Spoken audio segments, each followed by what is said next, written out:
Hello guys. 1999ல் Merck அப்படிங்கிற ஒரு pharmaceutical company அர்த்ரைட்டிஸ் பெயினுக்கும் அப்புறம் ஸ்டொமக் பெயினுக்கும் பெஸ்ட் மெடிசன் அப்படின்னு சொல்லி வயாக்ஸ் அப்படிங்கிற ஒரு பெயின் கில்லரை மார்க்கெட்டுக்கு கொண்டு வராங்க. அந்த மெடிசன் மற்ற பெயின் கில்லரை கம்பேர் பண்ணும்போது ரொம்ப எஃபெக்டிவான மெடிசனாக இருந்ததால் டாக்டரும் அதை அதிகமாக ப்ரிஸ்கிரைப் பண்ணாங்க. பேஷண்ட்ஸும் அதை சேஃப்னு நினச்சி லாங் டேர்மாக யூஸ் பண்ணிகிட்டு இருந்தாங்க. 2004ல் independent post market studies long டேர்மாக இந்த மெடிசனை யூஸ் பண்ணுறவங்களுக்கு ஹார்ட் அட்டாக் அண்ட் ஸ்ட்ரோக் வருது அப்படின்னு கண்டுபிடிச்சாங்க.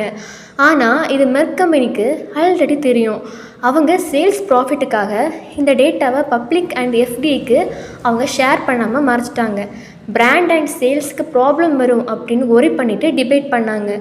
லாஸ்ட்டில் எஃப்டிஏக்கும் மீடியாலையும் இந்த நியூஸ் வருது. பப்ளிக்கும் அலர்ட் ஆகுறாங்க. வயாக்ஸ் மெடிசன் யூஸ் பண்ண பேஷண்ட்ஸ் எல்லாரும் மெர்க் அப்படிங்கிற அந்த கம்பெனிக்கு அகெயின்ஸ்டாக கோர்ட்டில் கேஸ் ஃபைல் பண்ணுறாங்க. 10,000 பீப்புளுக்கு மேலே அந்த கம்பெனிக்கு மேலே கேஸ் ஃபைல் பண்ணாங்க.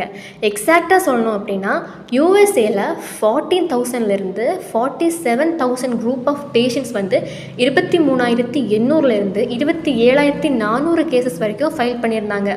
மெர்க் கம்பெனி பேஷண்ட்ஸோட டேமேஜஸை கவர் பண்ண ஆல்மோஸ்ட்டாக 5 பில்லியன், அதாவது 43,500 கோடி ரூபாய் பே பண்ணி மொத்தமாக செட்டில் பண்ணாங்க. அப்புறம் 830 மில்லியன், அதாவது 7,221 கோடி ரூபாய் கொடுத்து இன்வெஸ்டர்ஸுக்கு காம்பன்சேட் பண்ணிவிட்டு கேஸை க்ளோஸ் பண்ணிட்டாங்க. அதுக்கப்புறம் பப்ளிக் ஃபார்மா கம்பெனி மேலே இருந்த ட்ரஸ்ட்டையே லூஸ் பண்ணிட்டாங்க. இந்த ஃபார்மா கம்பெனிஸ் ஃபஸ்ட்டு பீப்புளோட சேஃப்டியும் டிரான்ஸ்பரன்சியும் பார்த்துட்டு அதுக்கப்புறம் ப்ராஃபிட் பார்த்தா கண்டிப்பாக இவ்வளோ பீப்புள் சஃபர் ஆகியிருக்க மாட்டாங்க.